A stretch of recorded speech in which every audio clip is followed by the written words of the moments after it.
Brad, what have you thought of your play of your bench this year, and how much more of a challenge has it been lately?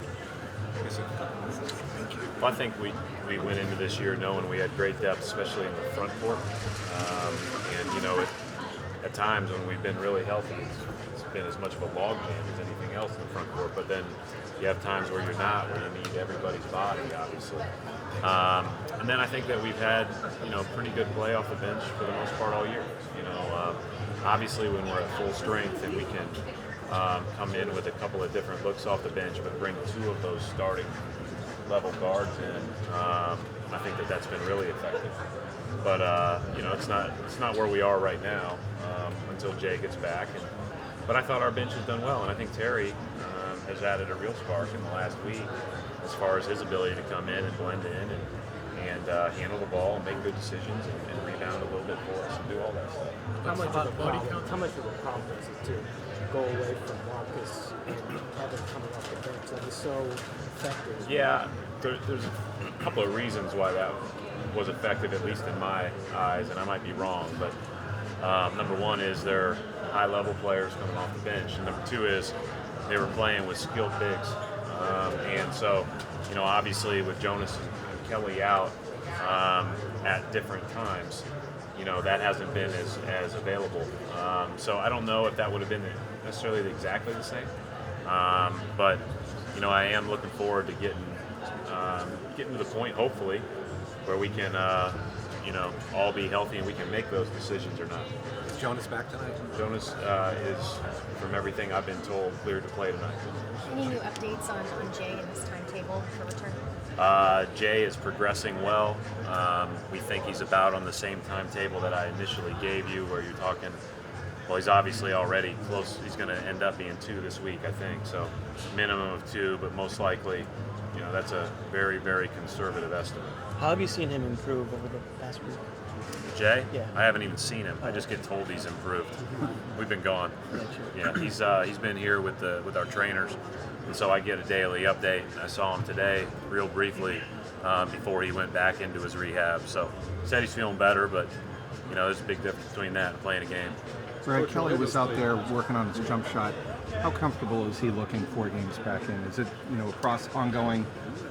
You have process? to ask him. I'm not sure. That would be a question for him. I think he's looking fine. I think his shot looks good. It's just probably a feel for him to see a few go down. Coach, Orlando's played 23 games, decided by 5 points or less. They've been in games. You've seen them 3 times. What have your impressions been? What do you see? Yeah, I really like Orlando's team. I've said that from day one. They're very athletic. They're very talented. They beat us 2 out of 3. They've been a tough matchup for us this entire time. How are they different without Harris?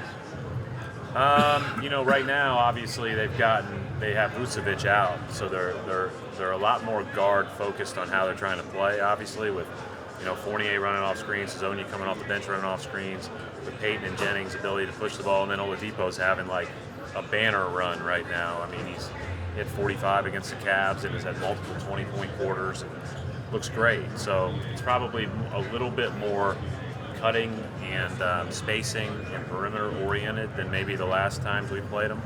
But they're very dangerous. I thought they, obviously the Toronto game, they were down 1 with under a minute. And, the Cleveland game, I think they were up 1 in the last few minutes. So it's a tough team to play for us. What have you seen out of Amir lately? He's been really efficient at scoring the ball. That's what he has to be. He has to be a rim roller and a runner and a rebounder, and then right around the rim. That's where he's best. He's capable of catching and shooting, but we've got a lot of guys that do that, and so he might get a shot or 2 a game, maybe every other game from that distance. But for the most part, he'll be in and around the rim, and you got to be efficient if you're going to shoot down there, and he's pretty darn efficient because he's a good athlete, and he puts himself in position to get the ball. Jonas? I just think spacing, energy, and versatility are 3 huge things that Jonas brings to the table. Not that somebody else couldn't in his absence, certainly, but with the ability to shoot the 3 the way he can shoot it, and with the ability to switch, that's a pretty big deal for us. Who's going to start for Jay tonight? For Jet? Yeah. Evan will start, yeah. I talked to Jay last week. He seemed like he might kind of push that timetable a little bit. Did you guys have to speak to him? situation? Are you guys going to take care of that? You know, I don't even get into it.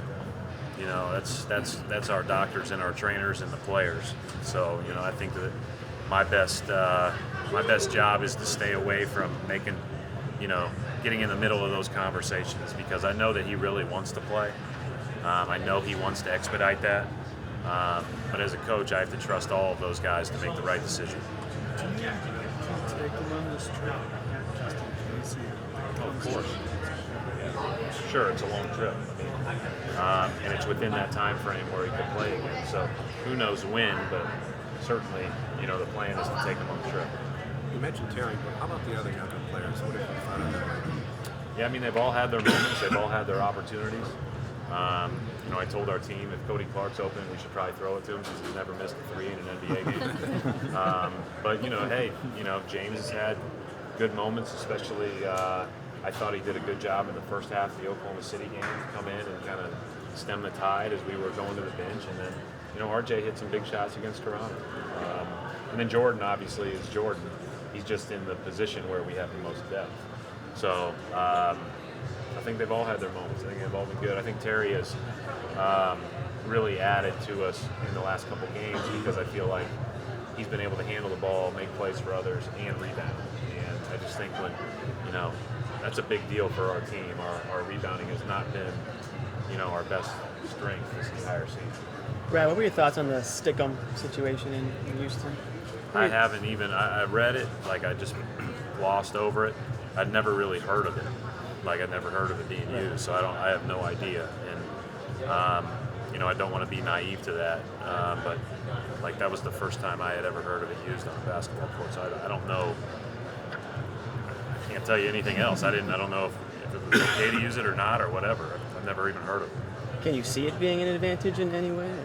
I don't see it being an advantage, no. But I don't know. Like, I don't know. Like, I can't figure out why you'd want to have it on. Right. But I don't know. Play football. I mean, I don't even know about football, Bill. Like, I've never done football. I've always been the guy. I do stand over by those things that you know, you get to stick them on your feet so that your shoes don't slip. That helps me not to fall when I'm on the sideline. But, you know, as I run up and down, you know, play all over the place. So, I don't know.